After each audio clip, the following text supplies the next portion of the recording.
हाँ गुरुजी, सत्य क्या है? जय जय। देखो सत्य की परिभाषा बताएं। सत्यम परम धीमहि। सत्य इसलिए कहते हैं ना कि सत्यमेव जयते। ये तो देखा होगा तुमने, ये तो देखा सुना होगा कि सत्यमेव जयते। हमारे उस पे लिखा है राष्ट्रीय चिन्हों पे कि सत्यमेव जयते। तो सत्य है सत्यम परम धीमहि। सत्य है वो परम ईश्वर, सत्य है वो परम सत्ता। क्या? ईश्वर ही सत्य है। अब ईश्वर कहाँ है? ईश्वर देखा है तुमने? जब ईश्वर का पता नहीं है तो सत्य का पता नहीं चलेगा। जब सत्य का पता नहीं चलेगा तो संग कैसे करेंगे? अब ईश्वर सुना तो है, लेकिन ईश्वर कहाँ है? ईश्वर गीता आप उठा के देखोगे तो ईश्वर के लिए भगवान ने कहा है कि हे अर्जुन, सर्वभूतानां हृदयेषु तिष्ठति अर्जुन। अर्जुन ने पूछा कहाँ है? कि हरि व्यापक सर्वत्र समाना, प्रेम से प्रकट हो ही में जाना। वो व्यापक है, सर्वत्र है। The God is everything. ऐसी कोई जगह नहीं है जो बिना परमात्मा के हो, लेकिन वो दिखता नहीं है। अब दिखेगा कैसे? बताऊंगा तुमको। अगर देखने के लिए प्रेममयी दृष्टि चाहिए। ज्ञानमयी दृष्टि भी फेल हो जाती है, लेकिन प्रेममयी दृष्टि, भक्तिमयी दृष्टि होगी तो सर्वत्र ईश्वर ही तुमको दिखाई देगा। अब ईश्वर कहाँ है? ईश्वर का दूसरा नाम है सत्य। अब समझ लो, संतान के लिए माता पिता के चरणों में ही वो सत्य है, वो ईश्वर है, वो ब्रह्म है, वो परमात्मा है, भगवान है। अन्यत्र कहीं नहीं है। मंदिर, तीर्थ, गुरुद्वारे, मस्जिद, कहीं मत्था मार मार के मर जाओ, तुमको नहीं मिलेगा कहीं भी। ये तो कुछ पल के लिए शांति के ठिकाने हैं।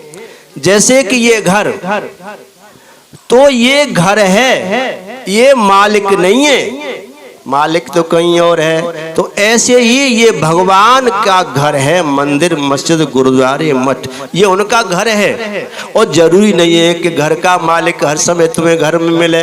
कोई ड्यूटी पे जा रहा है, कोई काम पे जा रहा है, घर नहीं मिलेगा। बैल बजाओगे बहुत जानो कोई मिल जाए, लेकिन तुमको मिलना है तो बार बार घर पे आना पड़ेगा, बेल बजानी पड़ेगी और मिलने के लिए अपॉइंटमेंट लेना पड़ेगा, तब जाकर के मिलेगा। ऐसे ही वो तो बड़ा मालिक है। तो वो बड़ा मालिक जब मिलेगा जब तुम हजार मिन्नत करोगे, जाओगे, उसको रिझाओगे, प्रसन्न करोगे, रोज घंटा रूपी बेल बजाओगे, मत्था टेकोगे, अपने आप को सरेंडर करोगे, जब वो प्रकट होकर के आपको दर्शन देगा। मंदिर, मठ, मस्जिद, गुरुद्वारों में ये भगवान नहीं है यहाँ पे। यहाँ तो उनको पाने का, शांति पाने का, ध्यान करने का और ये स्थान बनाए हैं। तो संतान के लिए अगर परमात्मा ढूंढना है, उसको सत्य ढूंढना है, तो माता पिता की सेवा करो, माता पिता की आज्ञा पालन करो और माता पिता को सुख दो। सबसे बड़ी भक्ति है। ऐसे एक नहीं अनेकों उदाहरण हैं। पिता में भीष्म का उदाहरण आप समझ लीजिए, श्रवण कुमार का उदाहरण आप समझ लीजिए, भगवान श्री राम का, जिन्होंने पिता और माता की आज्ञा पालन करने के लिए कैसे कैसे कष्ट उठाए, क्योंकि उन्होंने माता पिता के रूप में ही भगवान को देखा, अन्यत्र कहीं नहीं है। तो सत्य कहाँ मिलेगा? ईश्वर कहाँ मिलेगा? संतान के लिए माता पिता में। तो कहीं नहीं है। ये निश्चित, मैं अपनी ओर से नहीं कह रहा हूँ, ये शास्त्र कहते हैं, भटकने की आवश्यकता नहीं है। और सुनो, हर नारी के लिए अगर वो ईश्वर ढूंढना चाहती है, सत्य को ढूंढना चाहती है और वास्तव में सत्य का संग करना चाहती है, तो पति के चरणों में ईश्वर है। इसीलिए पति परमेश्वर बोल दिया। भाई पति है तो परमेश्वर, परमेश्वर की उपाधि दी है पति को। अगर पति नहीं है तो परमेश्वर पति, पति है तो पति परमेश्वर, और पति नहीं है तो परमेश्वर पति। तो सच्चा सत्य ईश्वर उनके चरणों में है। वो चाहे कैसा भी है, लेकिन तुम्हारा धर्म यह है कि उससे प्रेम करो, उसकी सेवा करो, उसे प्रसन्न करो। ऐसे एक नहीं सैकड़ों प्रसंग आपको मिल जाएंगे कि एक पतिव्रता नारी ने जो केवल पति की सेवा करती है, पति को प्रसन्न करने के लिए हर पल प्रयास करती है, उसने भगवान को भी गुलाम बना दिया। भगवान भी ऐसी नारी के सामने नतमस्तक हो गए, उनके चरणों की वंदना भगवान ने करी है। एक नहीं अनेकों, अनुसुईया कहता है उसका, देख लीजिए आप। तीनों देव परीक्षा लेने के लिए गए तो धन्य है वो पतिव्रता नारी, केवल पति का प्रेम था, पति की सेवा थी, पति का आशीर्वाद था, तो उन तीनों देवों को छोटे छोटे बालक बना दिया। अब तुम कहेंगी कि पति देव तो ऐसे मिले, रोज पौआ लगाए के और शाम को लेंग थेंग करते। अब ये देखो हमारा भाग्य है, ये हमारा प्रारब्ध है कि किसको कैसा संग मिलता है। लेकिन फिर भी शास्त्र ये कहते हैं कि चाहे कैसा भी पति है उसे परमेश्वर मानो। अगर तुम अपना धर्म समझ के उसकी हर बात स्वीकार करो, सेवा करो, प्रसन्न करो, और चाहे उसके जरिए से तुम्हें कितना भी कष्ट मिले, तो ये निश्चित है, ये डेफिनेट है। शास्त्र कहते हैं कि अंत समय यहाँ चाहे बेशक दुख मिले, अंत समय शरीर छोड़ के जाएगी वो नारी, तो उसे लक्ष्मी का स्वरूप मिलता है, और लक्ष्मी मैया की सखी बनने का सौभाग्य मिलता है, और लक्ष्मी मैया का बैकुंठ लोक उसे मिलता है, और परमानेंट व्यवस्था सुखों की हो जाती है। बोलिए आनंद कंद भगवान की जय। और सुनो, और भगवान कहाँ है? बताया कि शिष्यों के लिए भगवान गुरु में है। गुरु में और भगवान में जरा भी अंतर नहीं। बताएंगे आगे, आगे प्रसंग आएगा कि गुरु यो शिवे सह गुरु यो शिव, जो सदाशिव निराकार ब्रह्म परब्रह्म परमात्मा है वही गुरु है। गुरु गीता आप उठा के दीजिए। तो शिष्य के लिए अगर कहीं भगवान है तो गुरु के चरणों में है, अन्यत्र कहीं नहीं जाइए, क्योंकि यादृशी भावना तादृशी सिद्धि भवति। ये शास्त्र कहते हैं कि जैसी गुरु के प्रति आपकी भावना होगी, यदि आप उसे रूप से आंकोगे, यदि आप उसे नाम से आंकोगे, जाति से आंकोगे, या फिर भेष से आंकोगे, धन से आंकोगे, तो तुम फेल हो जाओगे। केवल अगर हाड़ मांस का पुतला आपने जाना तो वही सिद्धि आपको मिलेगी। अगर ईश्वर का रूप आपने माना तो फिर ईश्वर की जो शक्ति है वही शक्ति आपको मिलेगी। तो शिष्य के लिए गुरु में ही भगवान है, अन्यत्र कहीं भगवान नहीं है, चाहे माथा पटक पटक के मर जाइयो, ये शास्त्र कहते हैं।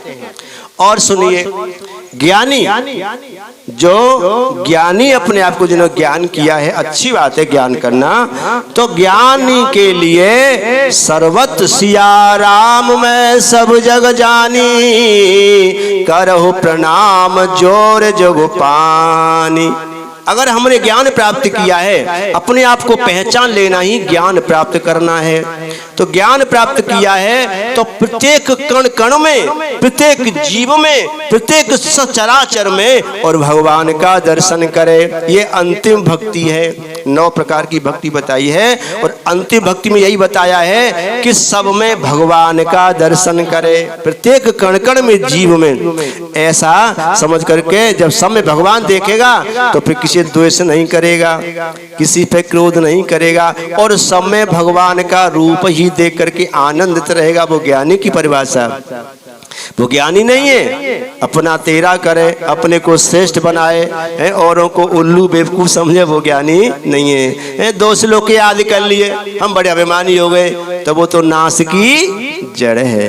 तो ज्ञानी के लिए सर्वत्र कण कण में भगवान है, और भक्त के लिए तो सब भक्ति में ही दिखती है। प्रेम, अपना सब को त्याग करके केवल प्रेम को सबसे, जैसे राधा, जैसे कि मीरा, जैसे कि नरसी, इन्होंने अपने आप को मिटा दिया। ज्ञानी और भक्त में यही अंतर है। ज्ञानी अपने वजूद को बनाए रखता है, ज्ञानी इसीलिए ज्ञानी को अभिमानी कह दिया कि ज्ञानी कभी कभी टूट जाता है। ज्ञानी कभी कभी टूट जाता, झुकता नहीं है, और जो झुकता नहीं है वो टूटेगा। और भक्ति झुक जाती है। होता है ना, जन्म लेते हैं तो जन्म के समय जीभ आती है, जीभ बाद में तो नहीं आती, साथ आती है। और दांत बाद में आते हैं, और दांत पहले चले जाते हैं और जीभ अंत तक रहती है। भाई दांत है कड़क, और जो कड़क है वो टूटेगा, जल्दी उखड़ जाएंगे, 32 मोल की लगवानी पड़ेगी। और जीव जैसी आई थी वैसे ही अंत तक साथ देगी, बशर्ते भाई ने संयम में रखो। अगर तुम्हें लगाम ढीली छोड़ दी तो फिर जल्दी दांत अन्य तोड़वा देगी। एक दिन जीव कुछ कहवे लगी तो 32 दांत बोले चुप रह, वहीं बैठी रह जहां है तू, 32 है हम चबा के खा जाएंगे। तो बहाने की चुप रहे, अगर मैंने नेक चलाई दे ना तो 32 बात धरे, तेरे 32 बाहर आ जाएंगे। तो इस तरह से ये भगवान जहां मिले, भगवान कहाँ मिलेंगे? ये 5 जगह और शास्त्रों में बताइए कि भगवान यहाँ है, और भगवान ही सत्य है, बाकी सब असत्य है। तो इन 5 जो मैंने चीज बताई, जगह बताई, व्यक्ति बताए, इनका संग करना ही क्या है? सत्संग। कोई इस कान से सुन लेना, इस कान से निकाल देना, ये सत्संग नहीं है। वास्तविकता डेफिनेशन ऑफ सत्संग, हकीकत में तो सत्संग की परिभाषा यही है। तो ये है सत्संग। मैंने आपको 2 तरह की परिभाषा सत्संग की बताई, एक लौकिक और एक परलौकिक। तो ऐसा संग हम करने का प्रयास करेंगे, ठीक है। तो आज यही संग हमारा तुम्हारा हो रहा है। ये क्षण भर का एक पल का संग और आपके जीवन को बना देगा। कैसे बना देगा? एक घर में 2 रानी जेठानी रह रही हैं।